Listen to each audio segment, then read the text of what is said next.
ang age ko is nasa age 40 na. Tapos gusto ko magpunta dito sa Czech Republic.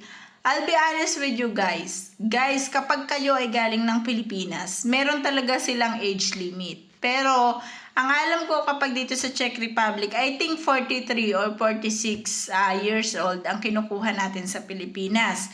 Pero kapag lumampas na kayo doon, medyo mahirap na makapunta kayo sa Czech Republic.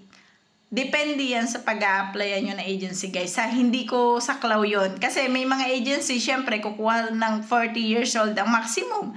Yung iba naman 45 years old. Yung iba naman 46 years old. Depende yan sa pag-a-applyan nyo na agency. Syempre, kung tatanungin nyo ako kung saan kayong agency mag-a-apply, marami na po ako na-post niyan sa ating Red App. Pwede po kayong mag-check doon sa playlist kung ano yung mga agency na binabanggit ko. Now, for example, nag-apply ka sa agency at sinabi lang doon yun yung halimbawa 46 lang, wala na po tayong saklaw doon kasi yun talaga yung rules nila doon. So maghanap na lang kayo ng agency na pasado po ang inyong age. Kasi sila po yung magdadala ng tao dito sa ibang bansa. So sila po yung masusunod sa bagay na yun. Kasi pag nandito na po kasi kayo sa Czech Republic, kahit po kayo ay nasa 49 na, makakahanap pa rin naman kayo ng trabaho. Ang kailangan nyo lang is makapasok muna dito sa Czech Republic. Pero syempre, kung dyan pa lang sa atin sa Pilipinas is hindi na kayo tanggapin na agency, wala po tayong magagawa doon. Kasi madami talaga nagtatanong about sa height and weight. Height, age, and weight. So sa height naman po is mostly kapag babae, is nasa 160 ang kinukuha. Mostly ang sinabi ko. Kapag kasi mga warehouse, may ibang mga agency na ang kinukuha nila kahit 5'1". Hindi ko alam kung anong range ng 5'1". I think nasa 157 ba? 156. So, ganun yung range ng kinukuha kapag sa babae. And then sa lalaki naman, meron naman po naka-height ko. So, ako po ay 165 yung centimeter ko. May mga nakakasama ako dito, naka-height ko. Meron yung mas mababa pa sa akin eh. Parang siguro mga 160 lang yun. Sa lalaki ha.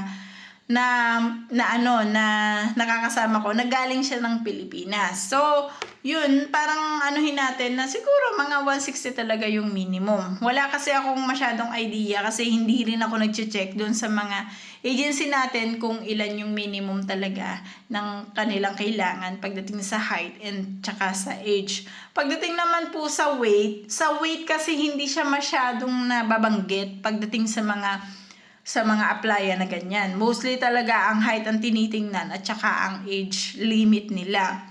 So, punta na lang kayo sa mga agency kung ayaw nyo magpunta doon ng masasayang yun yung pamasahe. Pwede kayong mag-check through online. May mga Google po tayo. Pwede po kayong mag-check doon.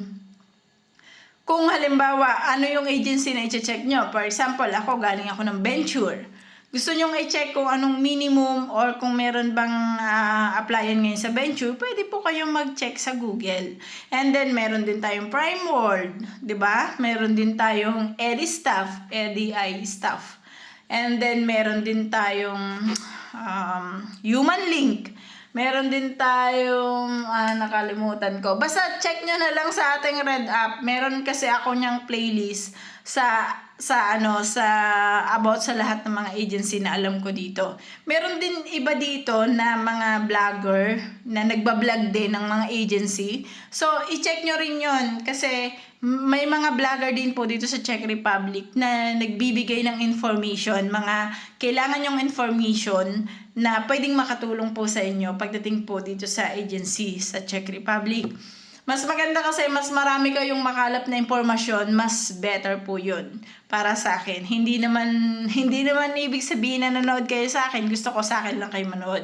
Ang mahalaga po dyan is makatulong po kami sa inyo na wala pa dito sa Czech Republic, kaya kami gumagawa ng mga gantong vlogs kasi para yung mga gusto nyong itanong habang wala kayo dito is masasagot na po namin. So, yun naman yung reason namin. Kaya naman kami naggaganto ng vlog. So, yun lang. Thank you.